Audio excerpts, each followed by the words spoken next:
Can you tell me if Obama's expansion of the Espionage Act has any impact on this case or not? Or are they relying on this antiquated, interpretation of the 100-year-old law?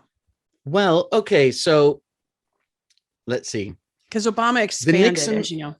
yeah, so the Obama had expanded the use of it Mhm. basically. So the Nixon administration, as far as I'm aware, is the first administration to use the Espionage Act against a whistleblower, two whistleblowers, Daniel Ellsberg and somebody else he worked with, right?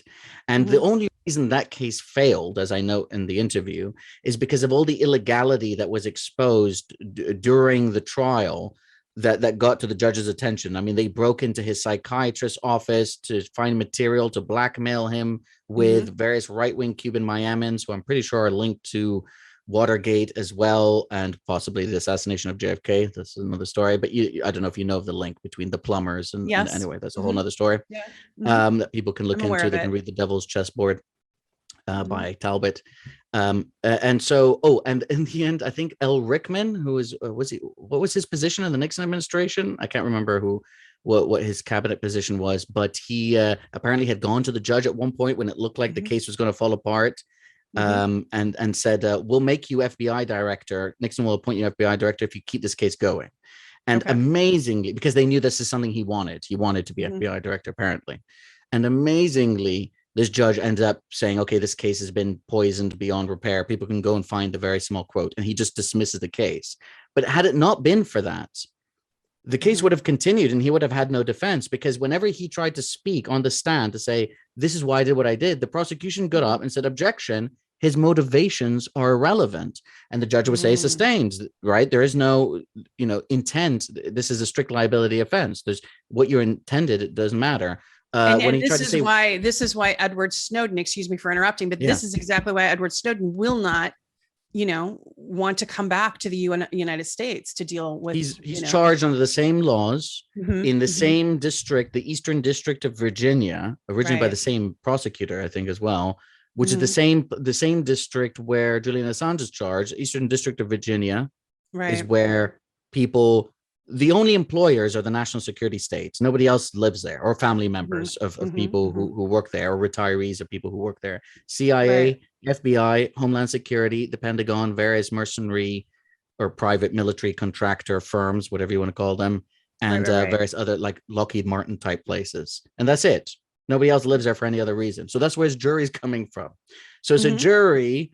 It is like a court which has a 100% conviction rate when it comes to the Espionage Act cases. Yeah, So and look, as you may know, I had Maria Butina on my show no, I didn't early know. on.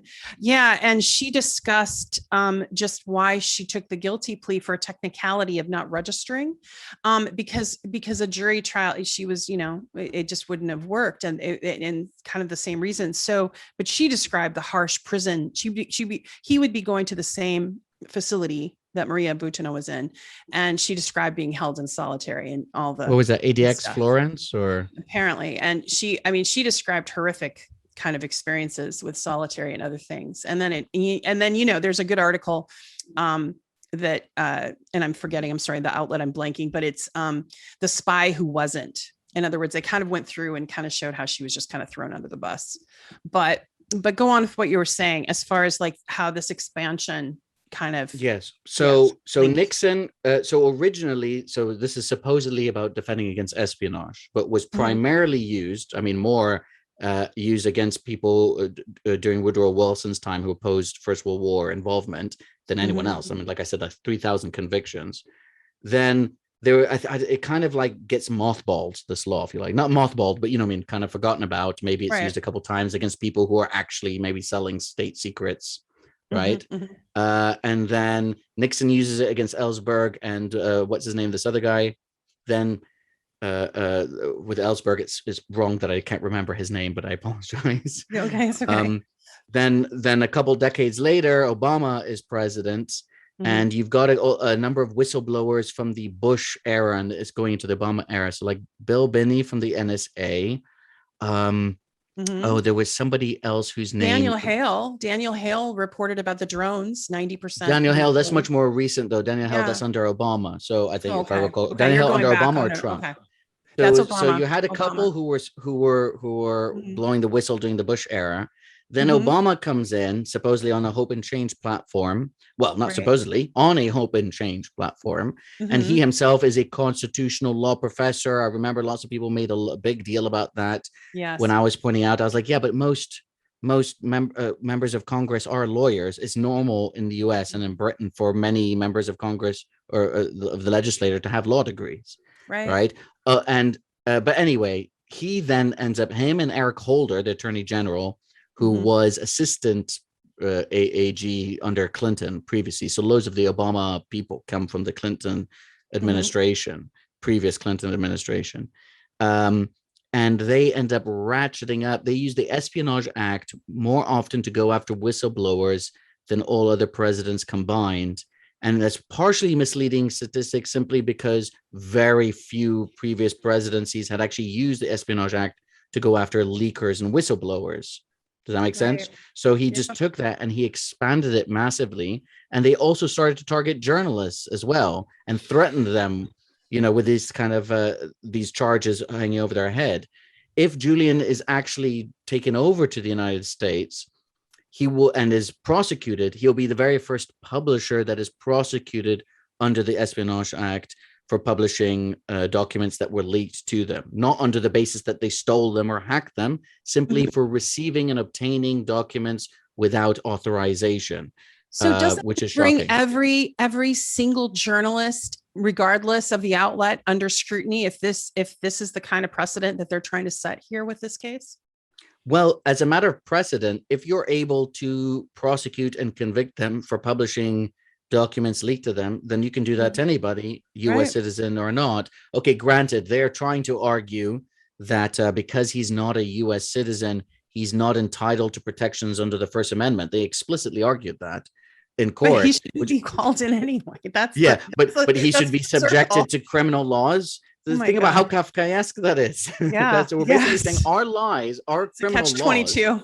apply to you outside of the United States, or you can be prosecuted outside for things Mhm. that you've done outside of the United States, but you don't get the protections under the First Amendment. I would Unbelievable. guess that a judge would not accept that argument Right. because it's pretty settled, but it It's wouldn't absurd. matter because I told you the draconian nature of the Espionage Act wouldn't Mhm. really matter because unless a judge goes against however 100 years of precedent in terms of applying the Espionage Act, they're going to say it Mhm. doesn't matter. You don't have There's no public interest defense, there's no journalistic defense, there's Right. no right.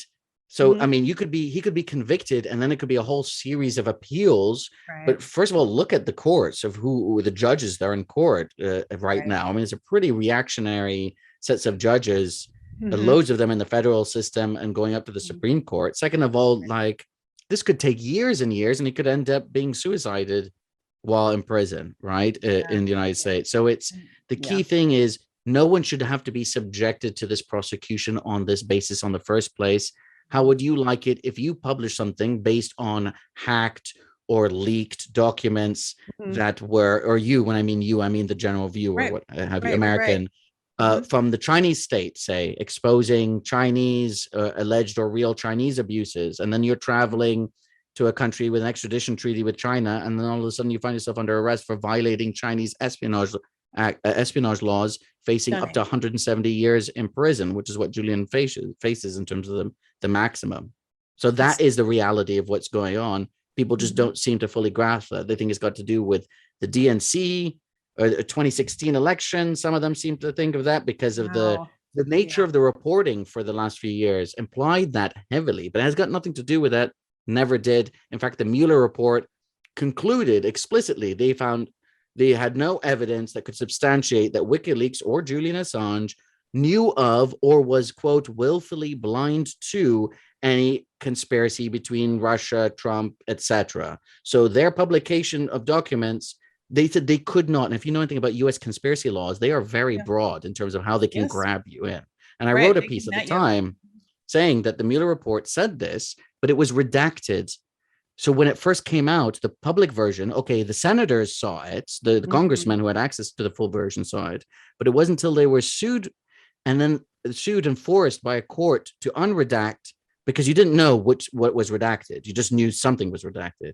Oh, Then when wow. it was unredacted, they only unredacted it months later after losing in court on the eve of the US presidential election, when of course nobody cared, like nobody's paying attention.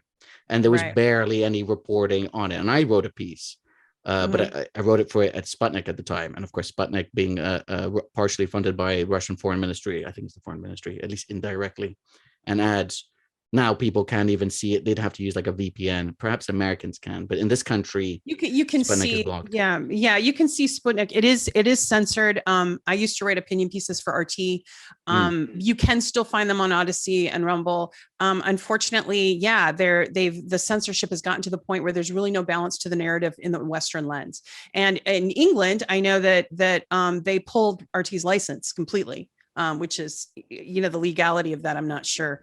Yeah. In France, they did that too. In fact, in France, they used an emergency. They had only just renewed it, concluded it could be renewed, but then Ukraine happened, and basically, war justifies everything, right? Like during a time period of war, it's like, well, this is and don't get me wrong, you can justify all kinds of things if you're facing an existential threat, but they're not really. This is just being used as an excuse. France is not at risk. If anything, you should see the speeches from Macron saying, the Russians have their own interests that we have to be prepared to negotiate with. We have to avoid escalation. France and Germany are typically the two countries which kind of push back a little bit against the constant anti-Russia pushes, right? I don't know if Americans know this, but they are the two countries because how they perceive what is in their own national interest is different than how Moldova will, or how Britain will, or the US will. Sometimes there's things appear to the average person as though there's unanimity, like we're all on the same page. But the more you look into things, the more you realize that they're not exactly. Well, when it comes to selling weapons, you're yes, selling weapons, exactly. They are and on the same page. 40 billion. Yeah, that's sailed right through the Congress.